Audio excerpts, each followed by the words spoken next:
Police police police police Saudi নাগরিকের Saudi নাগরিকের সাথে পুলিশ আমি খাই কি বাটপারিটা করাচ্ছেন তা ভাবনা করেছিল এই সিএনজি ওয়ালা। আপনারা অবস্থাটা দেখেন, রিকশাওয়ালা একজন সৌদি নাগরিকের সাথে I will not give him anything because already I told the guy to explain to him 200. Okay. يلا ايربوت. No no cancel. يلا ايربوت. ايربوت. No no no no no no no no no. انا والله العظيم اني ما عندي مشكله حتى اعطيه دبل حتى السعر، ولكن اذا كذا نظامهم يعني يلف بك لفه وياخذ منك فلوس والله ما اعطيك. تضحك علي؟ ماخذ الاماكن كلها، ماخذ الاماكن كلها. بوليس بوليس بوليس بوليس بوليس حتى بوليس بوليس police আমি কেন بوليس يلا يلا police আমি খাই এই খারাপ لا لا لا لا এই খারাপ এই খারাপ এই খারাপ لا تلمس لا تلمس لا এই تلمس খারাপ لا تلمس لا تلمس. সৌদি নাগরিকের সাথে কি বাটপারিটা করাচ্ছেন তা ভাবনা করেছিল এই সিএনজি ওয়ালা। আমরা সবাই জানি যে এয়ারপোর্টে একটা চক্র আছে। আপনি দেখেন, সে যখন জিজ্ঞেস করছে ভাড়া কত, 200 টাকা একজনে মিটিয়ে দিছে, সে তার হোস্টেলে না গিয়ে অন্য জায়গায় নিয়ে আপনার 500 টাকা দাবি করছে। আবার তার একজন ইংরেজিতে অনুবাদ করে দিচ্ছে, সে বলছে সৌদি নাগরিককে যে সিএনজিওয়ালা 5000 টাকা চাইছে।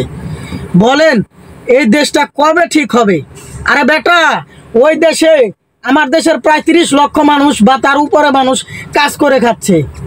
বেদবির তো একটা লিমিট থাকে। এরা জীবনেও মানুষ হবে না। আমি বলবো যে সেনাবাহিনী এবং প্রশাসনের দৃষ্টি আকর্ষণ করে যে এই সিএনজিওয়ালা এবং যারা এই কাজগুলো করছে সৌদি নাগরিকের কাছে এনে তারা যে ভুলবশত এবং না বুঝে মিস আন্ডারস্ট্যান্ডিং মানে কথার ভুল বোঝাবুঝির কারণে এই ব্যাপারটা হয়েছে, এটা যেন সৌদি নাগরিককে বুঝিয়ে দেয়। কারণ সৌদি নাগরিকের কোনো দোষ নেই। সে এয়ারপোর্ট থেকে নেমে তার হোটেলে যাবে, সে বলছে ভাড়া কত। তো তখন একজন লোক 200 টাকা ফুরিয়ে দিছে যে 200 টাকা আপনি নিয়ে যান। সে তো তার হোস্টেলে না নিয়ে গিয়ে আরেক জায়গায় নামিয়ে দিয়েছে। তখন যখন বেশি আপনার ভাড়া চেয়েছে অতিরিক্ত 5000 টাকা 200 টাকা থেকে, তাহলে অবশ্যই ভিনদেশি একজন নাগরিক সে ভাববে যে এরা বাটপার, যার কারণে সে ওখান থেকে এড়িয়ে যাওয়ার চেষ্টা করছে। পুলিশকেও দেখাইছে যে পুলিশ যতটুকু সম্ভব যে সে যদি তার সাথে দুর্ব্যবহার করে কিংবা তাকে আপনার জোর জবরদস্তি করে তার কাছ থেকে টাকা পয়সা লুট করার চিন্তা ভাবনা করে, যার কারণে ওই সৌদি নাগরিক উনি বলছে এই ব্লগার, সে মূলত একজন ইউটিউব ব্লগার এবং ফেসবুকে কাজ করে। তো সে বোঝানোর চেষ্টা করছে বেশি ঝামেলা করলে পুলিশের কাছে যাবে।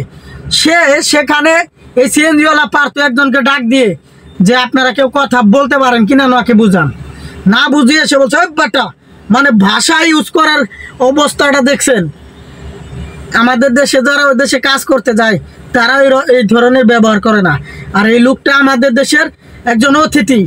এই দেশটাকে আমরা পর্যটক কেন্দ্র বানাতে পারবো, কিন্তু এই দেশের মানুষ তো ঠিক নাই। শুধু সরকারের দোষ দিলে হবে না, এদেশে মানুষের শিক্ষা দীক্ষা এগিয়ে নিতে হবে। মানুষের সাথে ভালো ব্যবহার কি করতে হয় ভিনদেশীদের কাছে সেটা শিখাইতে হবে।